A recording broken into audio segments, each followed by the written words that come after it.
transmission à l'Assemblée nationale pour examen et vote du projet de loi de finances pour la gestion 2025. Ce projet de budget s'établit à 3 551 005 de francs CFA, en hausse de 11% par rapport à 2024.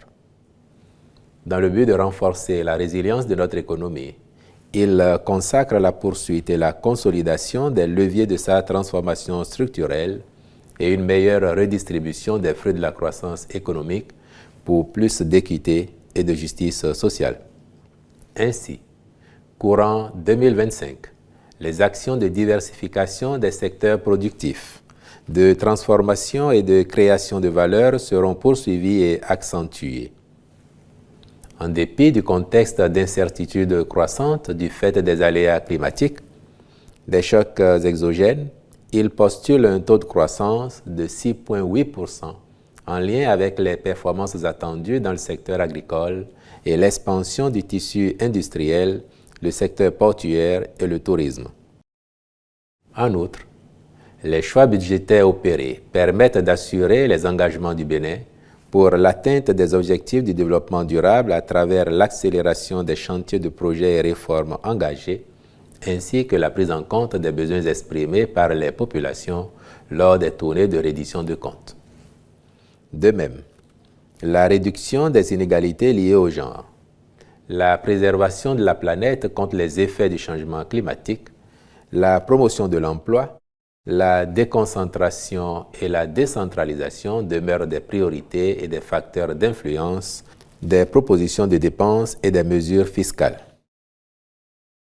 De façon spécifique, ce projet de budget prend notamment en compte la préparation des élections générales de 2026, l'achèvement, la mise en service et le fonctionnement de plusieurs infrastructures socio-économiques, cités ministérielles, cités administratives départementales, services marchands, réceptifs hôteliers et touristiques, structures sanitaires de référence dont le Centre hospitalier international de Calavi, l'hôpital de zone de Savé-Ouessé, l'hôpital de zone de Tchaourou. La montée en puissance des projets de filets sociaux avec le projet Gbesoké, le microcrédit à la FIA, le projet d'alimentation scolaire dont la couverture passera à 100% en zone rurale, l'expérimentation du projet de supplément de nutrition de 1000 jours, la mise en service de plusieurs systèmes d'alimentation en eau potable multivillage et leur raccordement aux ménages, l'extension du réseau de distribution de l'énergie électrique et l'acquisition des compteurs à moindre coût.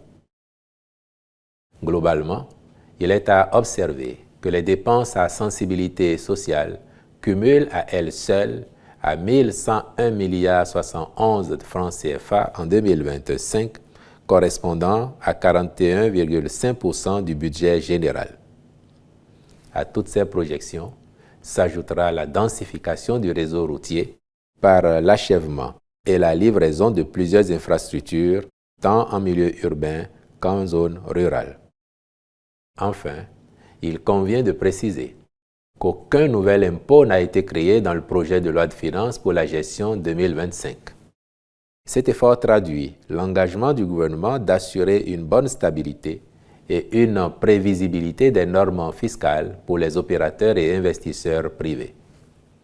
Dans le même ordre, aucune augmentation des taux des impositions existantes n'a été proposée au rang des nouvelles mesures fiscales et douanières dans le projet de budget.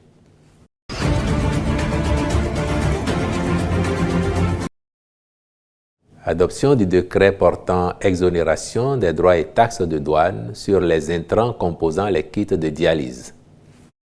La prise en charge de la dialyse nécessite des ressources importantes, impliquant l'intervention de l'État aussi bien que la participation des patients.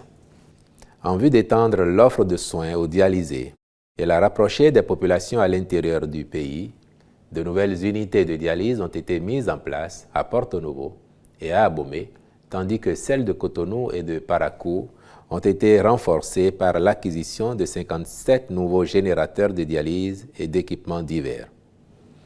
Par ailleurs, la Société béninoise d'approvisionnement en produits pharmaceutiques a développé un modèle d'acquisition des intrants qui permet de renforcer la disponibilité des kits et d'en réduire le coût. Tenant compte des contraintes auxquelles font face les patients, le Conseil a décidé d'exonérer tous les intrants entrant dans la composition des kits de droits et taxes de douane afin de réduire davantage le coût du kit et de faciliter le bénéfice du traitement aux patients. Les ministres concernés prendront les dispositions appropriées pour l'application effective de cette décision. Au titre d'autres mesures normatives, il a été adopté le décret fixant les modalités de désignation des membres des corps de métiers et secteurs au sein des conseils départementaux et du Conseil national du Conseil économique et social.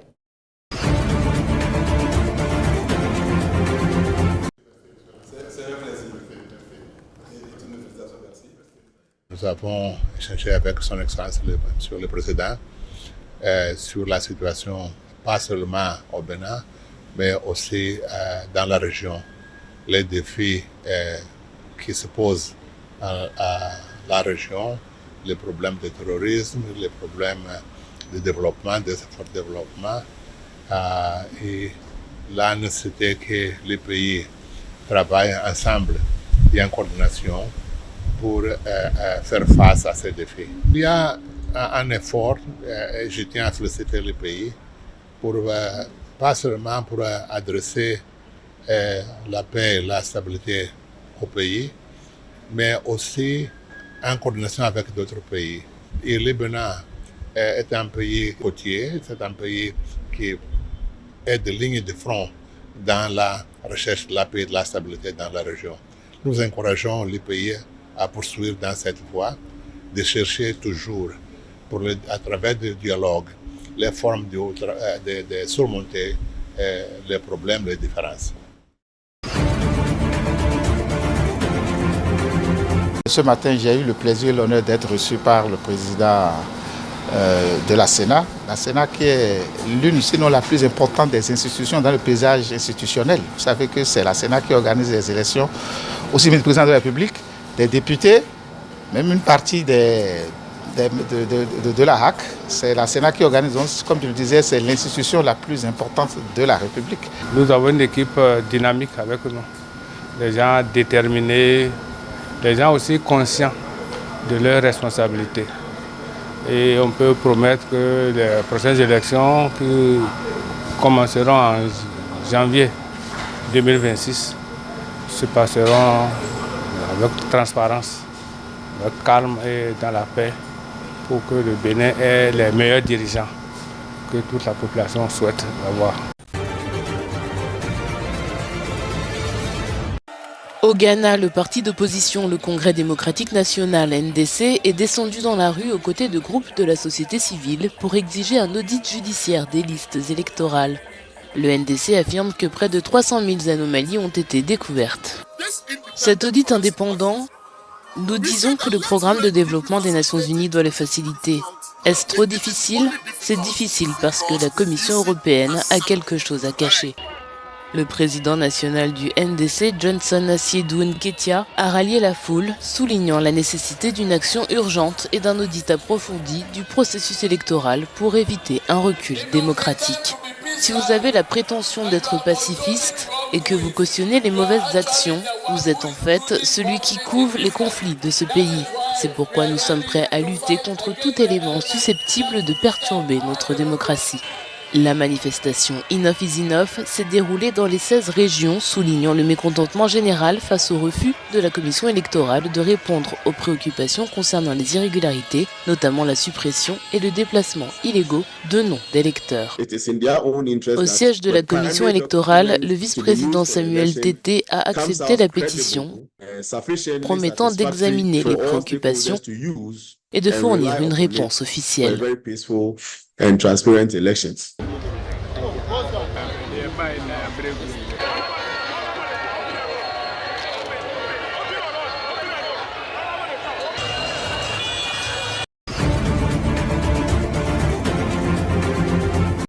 Détecté en septembre 2023, le nouveau variant de Mpox baptisé Clade 1B continue de sévir en République démocratique du Congo. Kamituga, dans le sud Kivu, est l'épicentre de la maladie touchant adultes, adolescents et enfants. Selon l'Organisation mondiale de la santé, cette souche est potentiellement plus transmissible et dangereuse. Je ne savais pas que les enfants pouvaient être atteints de cette maladie, je pensais qu'elle concernait que les adultes. Quand j'ai découvert que des enfants étaient également traités ici, cela m'a profondément choqué. Voir des enfants dans cette situation m'a fait prendre conscience de la gravité de la situation. Kamituga enregistre en moyenne 5 nouveaux cas par jour et l'hôpital de la ville est souvent proche de la saturation. Depuis le début de l'épidémie, près de 1000 personnes ont été infectées ici et au moins 8 d'entre elles sont décédées. Au début, ce n'était qu'un simple bouton sur mon visage. J'ai appliqué un médicament pour les yeux pensant qu'il disparaîtrait rapidement. Mais après quelques jours, d'autres boutons ont commencé à apparaître. C'est à ce moment qu'on m'a dit qu'il s'agissait d'une maladie et qu'il était nécessaire de me rendre à l'hôpital pour un traitement. Considérée comme le centre commercial de la province du Sud Kivu, cette ville minière qui compte environ 300 000 habitants attire en permanence des mineurs, des travailleurs du sexe et des commerçants ambulants. En majorité des cas, ce sont les jeunes à partir de 14 ans jusqu'à 35 ans, les adultes. Et puis, vous avez aussi des enfants de moins de 5 ans qui sont malheureusement touchés. La RDC a déjà reçu plus de 265 000 doses de vaccins contre le Mpox. Les campagnes de vaccination devraient débuter dès le mois d'octobre, mais pourraient ne pas toucher les zones reculées.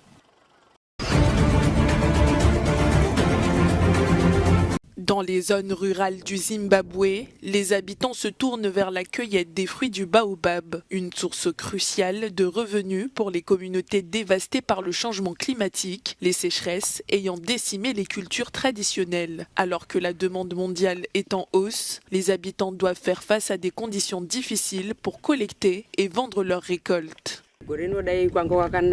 Nous n'avons pas fait de récolte cette année. Nous survivons grâce à l'argent des fruits du baobab. Nous ne pouvons acheter que du maïs et du sel. L'huile de friture est un luxe car l'argent ne suffit pas. Il m'arrive de passer un mois sans acheter de savon, sans parler des frais de scolarité ou des vêtements des enfants. Ces dernières années, le marché international des produits issus du baobab a connu une forte croissance, transformant les zones rurales en Afrique où les arbres sont abondants en marchés d'approvisionnement vitaux. Lorsque les acheteurs viennent prendre nos produits, ils ont leur propre prix, mais je pense qu'ils devraient nous rencontrer et nous consulter en tant que leaders locaux pour que nous nous mettions d'accord sur les prix. Les gens n'ont pas le choix parce qu'ils n'ont rien. Les acheteurs nous imposent des prix et nous n'avons pas le pouvoir de les contester à cause de la faim. Zimtrad, l'agence gouvernementale chargée des exportations, a déploré les faibles revenus touchés par les cueilleurs de fruits du baobab. Pour pallier le problème, l'organisation envisage de mettre en place des usines de transformation. Lorsque vous vous rendez dans la plupart des pays, vous constatez qu'ils ont été en mesure d'établir une bourse des matières premières. Je pense que cela permet de garantir une évaluation équitable de ces matières premières et que les agriculteurs ordinaires ou les femmes et les enfants qui ramassent ces baobabs ne soient pas lésés au final. Car actuellement, les acheteurs fixent des prix libres car il n'y a pas de marché pour déterminer le prix de ces baobabs. Le Zimbabwe abrite environ 5 millions de baobabs. Selon le Centre pour la promotion des importations du gouvernement néerlandais, le marché mondial de cet arbre pourrait atteindre 10 milliards de dollars d'ici 2027.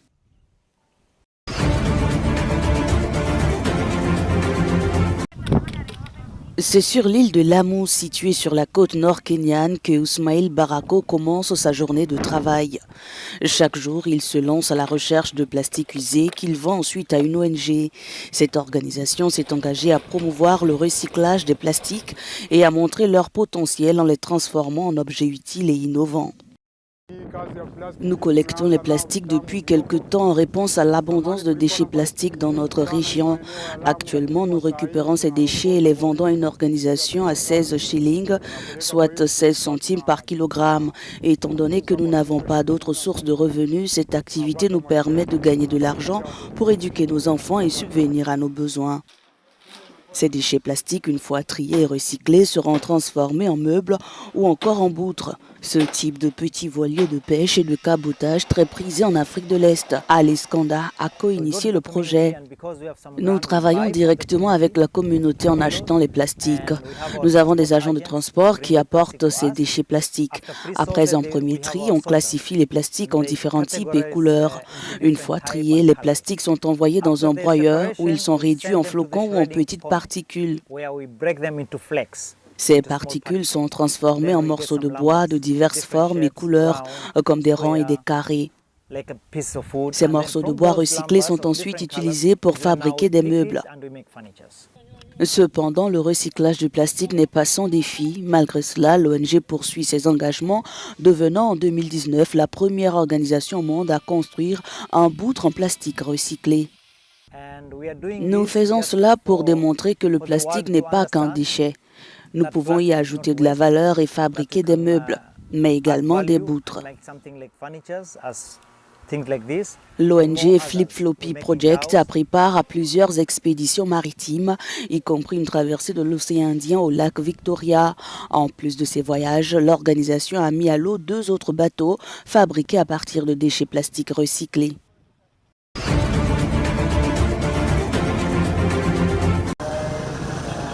Les principaux objectifs internationaux en termes de protection de l'environnement sont loin d'avoir été atteints.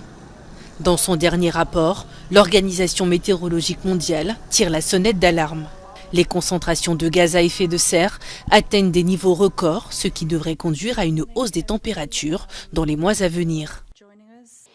Une fois de plus, nous lançons un cri d'alarme pour la planète.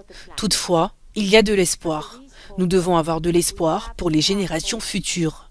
Le rapport met en évidence la manière dont les progrès réalisés dans les domaines des sciences naturelles et sociales, les nouvelles technologies et l'innovation améliorent notre compréhension de l'écosystème planétaire. Elles pourraient changer la donne en matière de gestion du changement climatique, de l'adaptation, de la réduction des risques de catastrophes et du développement durable. Parmi ces nouvelles technologies, les experts estiment que l'intelligence artificielle se présente comme l'un des outils les plus prometteurs pour la protection de l'environnement. Le rapport souligne que l'intelligence artificielle et l'apprentissage automatique sont en train de révolutionner complètement la façon dont nous anticipons la météo, ce qui est vraiment intéressant. Selon l'Organisation météorologique mondiale, la lutte contre le réchauffement climatique nécessite une collaboration au niveau international, un moyen efficace de partager et d'appliquer les solutions développées grâce à l'intelligence artificielle.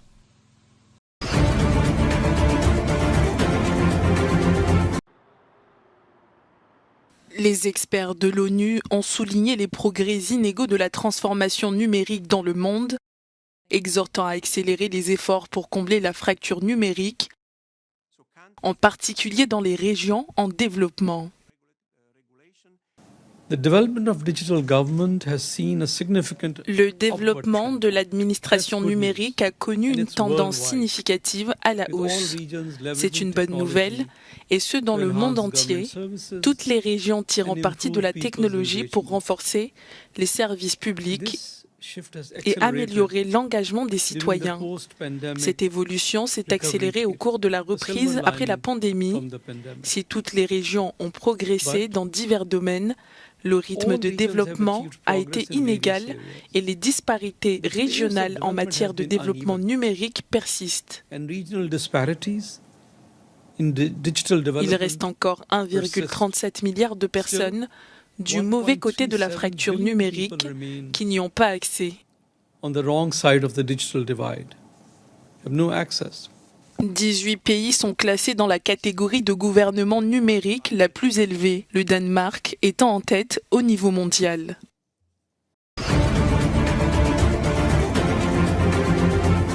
Sean Diddy Combs, plus connu sous le nom de P. Diddy, a été placé en détention provisoire. Arrêté lundi à New York et inculpé pour trafic sexuel et extorsion, une juge du tribunal fédéral de Manhattan a ordonné sa mise en détention provisoire dans l'attente de la suite des procédures judiciaires. Selon l'acte d'inculpation, l'artiste de 54 ans est décrit comme un prédateur sexuel et violent. Monsieur Combs est un battant, il va se battre jusqu'au bout, il est innocent.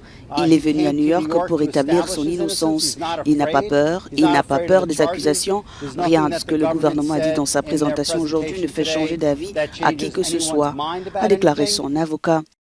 Le rappeur américain et producteur de hip-hop a plaidé non coupable des accusations de trafic sexuel, d'extorsion de fonds, abus sexuels, violence, travail forcé, d'enlèvement et d'obstruction de la justice. Selon le parquet fédéral de Manhattan, ces faits ont cours depuis 2008.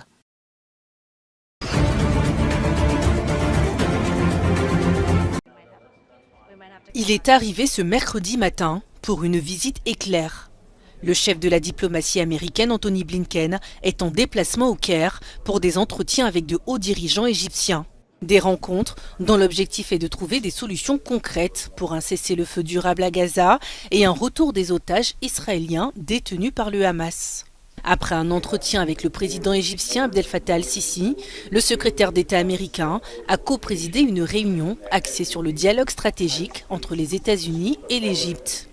Anthony Blinken a par la suite tenu une conférence de presse avec son homologue Bader Abdelati, ministre égyptien des Affaires étrangères.